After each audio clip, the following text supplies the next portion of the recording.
Well, it turns out that Mondane had an apprentice named Minax, who also happened to be his girlfriend, so when you shoved a blaster rifle up his ass, it kinda became personal.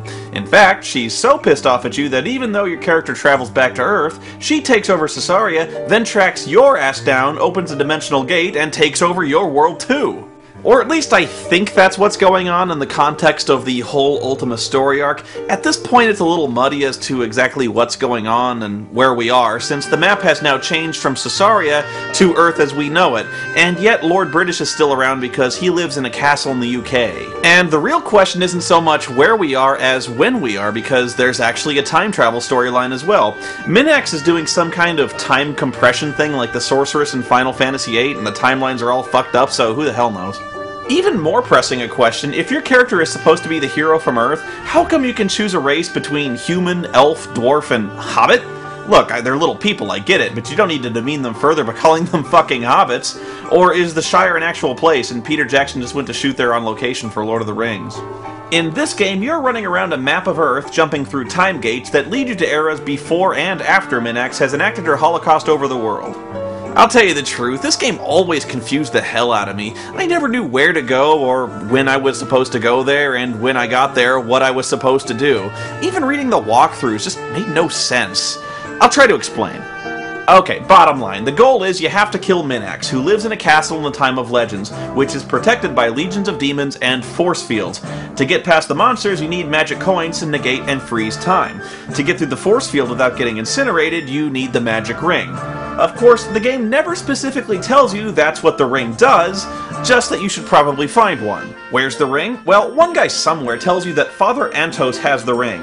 Where is he? Well, another guy tells you he's on planet 10, which is where the red Lectroids live, I think. And yeah, that means you have to go into outer space again. But luckily, the Empire and its TIE fighters have left the system. So how do you get into outer space? Unfortunately, all the spaceship dealers were wiped out in the apocalypse, so the only rockets you can find belong to the remnants of the Soviet Union. You have to sneak past the KGB, break into their test launch facility, hijack a rocket, and blast off! Oh, and I hope you're wearing power armor or you'll just die. You can actually visit every planet in the solar system by consulting the star map in the instruction book and setting the proper Xeno, Yakko, and Zabo coordinates. What are you laughing at? This is hard science, people! But really, there's not much to see, even if you're willing to blow through the trilithium fuel and risk crashing your ship every time you land. Nobody has anything important to say. Like, one chick on Mars threatens to blast you if you go into a store, and doesn't. And another guy on Jupiter asks you where he can find a duck. At this hour? I also probed Uranus, which is big and swampy and full of craters, but is otherwise uninteresting.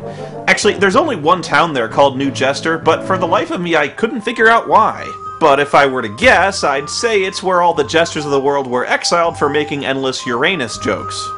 Anyway, you have to explore to find Planet 10, which is at the coordinates 999, poke around there, get drunk at Ozzy's place, and finally find Father Antos hanging out in some kitchen who says, "You have earned my blessing, return and claim the ring!" But of course he never explains what the ring does, or where to return to claim it.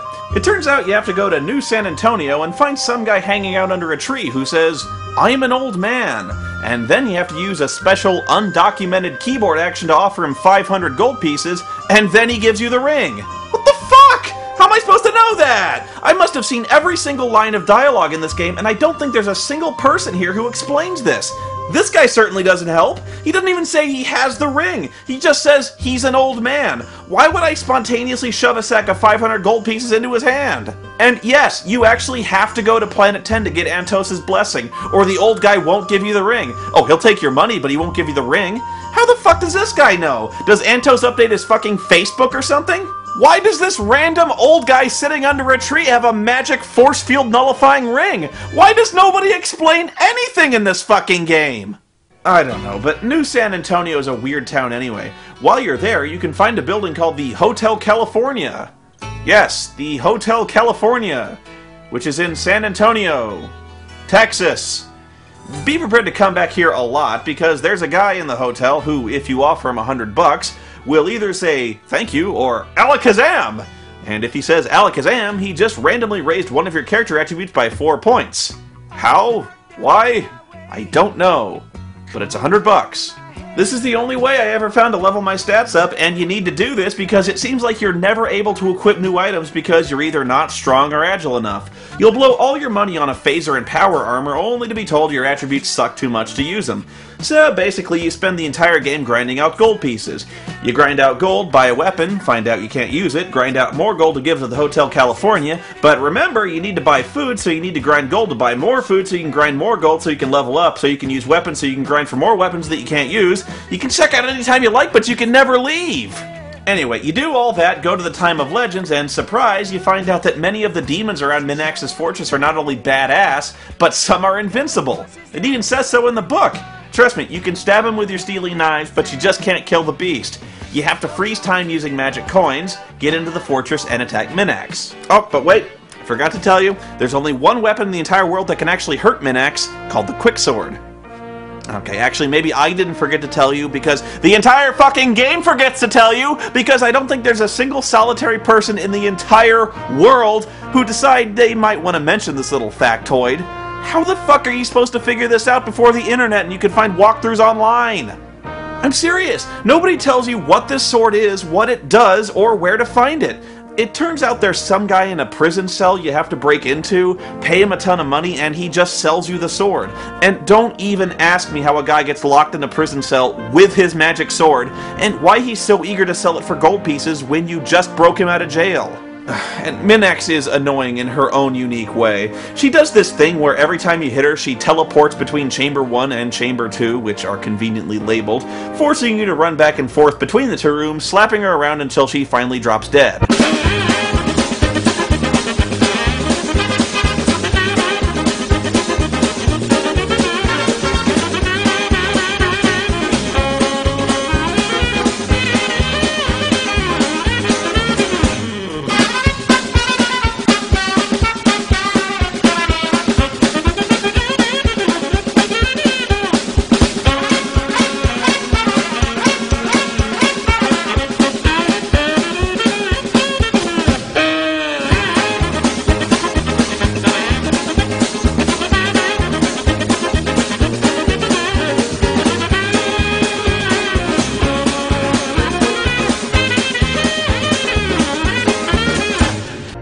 I was just a kid when I played this, so you can imagine how over my head all this was. I guess it did introduce a lot of depth and complexity to a relatively shallow gaming genre at the time, but it just confused the hell out of me.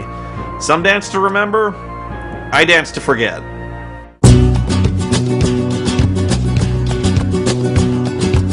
Por el camino del desierto, el viento me despeina, suave aroma de colita, nada del aire.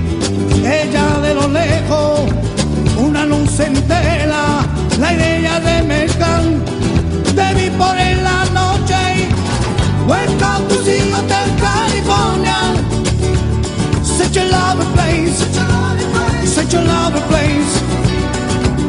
Welcome to the Hotel California, such a lovely place, such a lovely place.